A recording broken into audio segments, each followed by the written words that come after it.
গুরুজনে বলছে কথা গাও গড়ে না গড়ে মাতা, সামনে যত দিন যাবি বাগনতলায় আট লাগবি। চারিদিকে ছড়িয়ে গেছে নষ্ট নারীর সমাহার, এদের জন্য ভালো নারীদের খারাপ হচ্ছে বাজার। এমন নারী আর কয়টা থাকে যদি দেশে, লিঙ্গহারা পুরুষ পাবে সোনার বাংলাদেশে। 2-3টা স্বামী ছেড়ে চলে আসে তারা, আসার পরে সুখ না পাইলে কেটে নিবে বাড়া। একটার পর আর একটা ধরবে, নাই তো তাদের দোষ। এমন তেমন হইলে পরে কাটবে পুরুষের অন্ডকোষ। সত্যি কথা বলতে কি, বীজ ভালো যার ফসল ভালো তার। আর এর নগদ প্রমাণ হচ্ছে এই শিখা খান। ভাবটা যেন মেডিনসানে এক পুরুষে তার হয় না। যদি হইতো তাহলে সোনার সংসার আর সন্তানকে এতিম করে অন্য পরপুরুষে আসক্ত হইতো না। এদের মতো কিছু মেয়েদের কাজই এইটা, আজ এর কাছে কাল ওর কাছে। আমার কথাগুলো শুনে হয়তো অনেকে অনেক রকম মন্তব্য করতে পারে, কিন্তু আমার কথাগুলো আগে বুঝতে হবে। সব মেয়েকে উদ্দেশ্য করে কথাগুলো বলতেছি না, এই ধরনের কিছু মেয়ে থাকে আলাদা।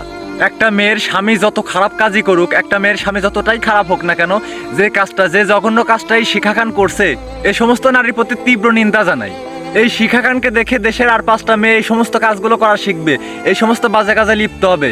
এই সমস্ত নারীকে দেশ থেকে উচ্ছেদ করে দেওয়া উচিত। আমার কথাগুলো শুনে হয়তো অনেকেই বলতে পারে যে শুধু কি মেয়েদেরই দোষ?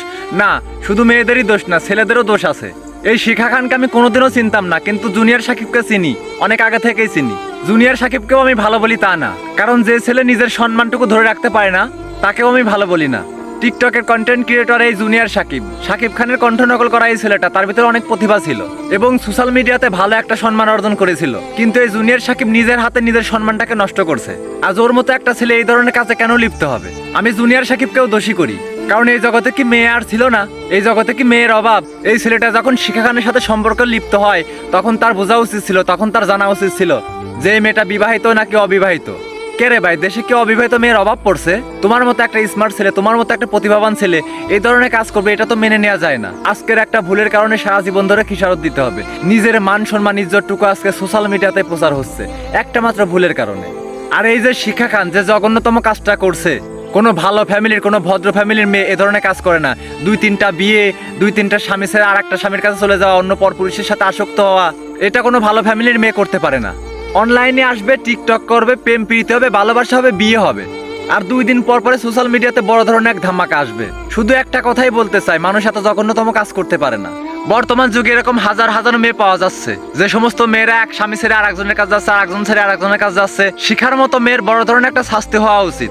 জুনিয়র সাকিবের তো শাস্তি হয়েই গেছে, এর থেকে বড় কষ্ট আর কি পাবে ও? জুনিয়র সাকিব যে শাস্তি পাইছে, এর থেকে বড় শাস্তি মনে হয় এই জগতে আর হয় না। এর থেকে মৃত্যু ভালো। এই জগতে হাজারো মেয়ে আছে যে স্বামীর সাথে খারাপ ব্যবহার করে, স্বামীর সাথে বাজে আচরণ করে, অন্য পরপুরুষে আসক্ত হয়ে তাদের সাথে চলে যায়। কই কখনো তো শুনলাম না যে কোনো একটা স্বামী তার স্ত্রীর স্তন কেটে নিয়েছে।